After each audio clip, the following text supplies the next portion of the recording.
अध्याय नंबर 15 के श्लोक नंबर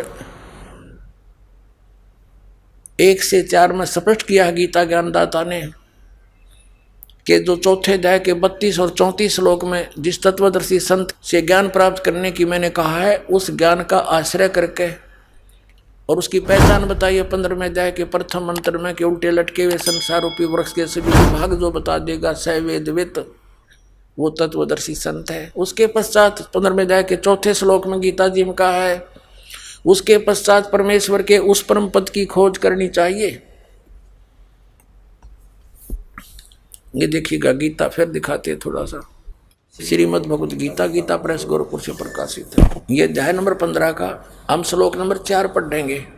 इसमें बताया कि जब तत्वदर्शी संत मिल जावे तो उस सुविरुद्ध मूलम, अति दृढ़ मूल वाले यानी पूर्ण परमात्मा की जानकारी रूपी संसार रूपी वृक्ष को दृढ़ असंग शस्त्र तत्व ज्ञान रूपी शस्त्र द्वारा काट कर अर्थात उस ज्ञान को समझ कर उसके पश्चात, ये चौथा श्लोक है 15वें अध्याय का, ये चौथा, उसके पश्चात उस परम पद रूप परमेश्वर को भली भांति खोजना चाहिए जिसमें गए हुए पुरुष फिर लौटकर संसार में नहीं आते और जिस परमेश्वर से यानी गीता ज्ञानदाता से कोई अन्य है यो पुरातन संसार रूपी वृक्ष की प्रवृत्ति विस्तार को प्राप्त हुई है, यानी जिसने सारे ब्रह्मांडों की रचना की है, जो सबका उत्पत्ति करता है, उसकी शरण में जाने के लिए उसकी भक्ति के लिए गीता ज्ञानदाता कह रहा अपने से अन्य समर्थ भगवान की, उसी आदि पुरुष नारायण के मैं शरण हूं, इस प्रकार दृढ़ निश्चय करके उस परमेश्वर का मनन और निधि ध्यान करना चाहिए। अब स्पष्ट कर दिया कि उस परमात्मा की भक्ति कर, उसकी भक्ति से फिर वो परम पद प्राप्त होगा, वो स्थान सतलोक जहाँ जाने के बाद कभी लौटकर संसार में नहीं आते, फिर जन्म मृत्यु नहीं होती।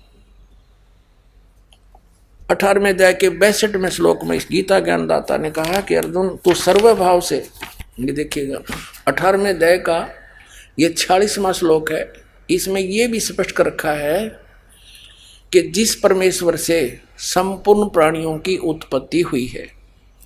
अब स्पष्ट हो गया कि परमात्मा ने सब जीवों की भी उत्पत्ति की है और जिससे समस्त जगत व्याप्त है, उस परमेश्वर की अपनी स्वाभाविक कर्मों द्वारा, यानी जो जैसा कर्म करता उसको कर्म करते करते पूजा करके मनुष्य परम सिद्धि को प्राप्त हो जाता है।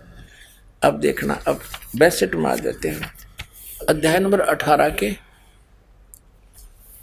और श्लोक यहाँ पर लिखा है कि अर्जुन शरीर रूपी यंत्र में आरूढ़ हुए संपूर्ण प्राणियों को अंतर्यामी परमेश्वर अपनी माया से उनके कर्मानुसार भ्रमण कराता हुआ सब प्राणियों के हृदय में स्थित है, यानी गीता ज्ञानदाता से कोई अन्य है यो भगवान। फिर इसलिए कहा है 62 में कि हे भारत, सब प्रकार से उस परमेश्वर की शरण में जा, उस परमात्मा की कृपा से ही तू परम शांति को और सनातन परम धाम को प्राप्त होगा।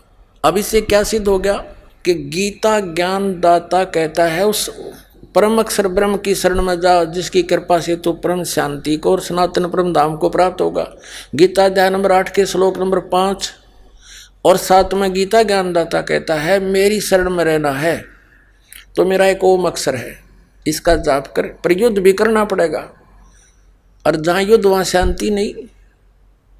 तो ये कह रहा है कि मेरे शरण में रहना, युद्ध तो करना पड़ेगा तेरे, और तू कति संपूर्ण कंप्लीट पीस चाहता है तो उस परमेश्वर की शरण में जा, उसकी कृपा से तो परम शांति को और सनातन परम धाम को, जहाँ जाने के बाद फिर लौट कर कभी संसार में नहीं आते, उसको प्राप्त होगा। उसके लिए तत्वदर्शी संतों को खोज ले, ऑप्शन छोड़ दिया, मैं नहीं जानता उसके बारे में। 17वें अध्याय के 23वें श्लोक में गीता ज्ञानदाता कहता है उस परमात्मा के पाने का 3 मंत्र का संकेत है, निर्देश है ओम तत्सत, ओम सरपुरुष ब्रह्म का, और तत् मंत्र ये गुप्त है, ये अक्षर पुरुष का। गीता अध्याय नंबर 15 के श्लोक नंबर 16 और 17 में 3 पुरुष स्पष्ट है। उन तीनों के ये मंत्र हैं, ये साधना है, ये पूजा नहीं है इनकी। जैसे हमने जल प्राप्त करना है जमीन से तो हम हैंडपंप लगाने के लिए बोकी मारे, हम वो पूजा नहीं कर रहे, वो प्रोसेस है, उसके पाने की साधना है। तो ये साधना है तीनों मंत्रों की, और फिर ऊपर हैंडपंप लगेगा, वो मशीन वो सार नाम है। सतनाम का 2 मंत्र का अक्षर है, ओम और तत्, ये सांकेतिक। तो इससे तो श्वास वो श्वास की बोकी लगेंगी।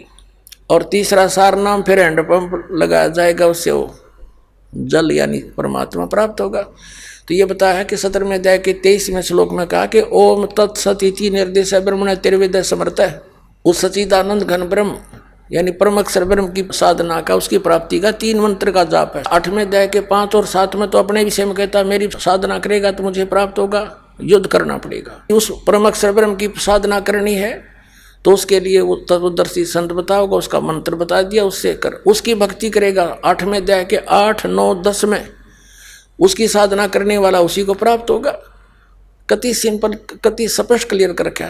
तो कहने का तात्पर्य ये है, जैसे परमात्मा का एक शब्द आपने सुना कि सच्चा सतगुरु कोई ना पूजे, इन झूठों जगपतियासी, अंधे की बाँ पकड़ी अंधे ने बता मार्ग कौन बतासी। Writer of the Veda and Purana Vyas ji Narad ji से पूछ रहे हैं। नारद जी बता रहा है कि मेरे पिताजी का एक बार विष्णु जी का संवाद हुआ।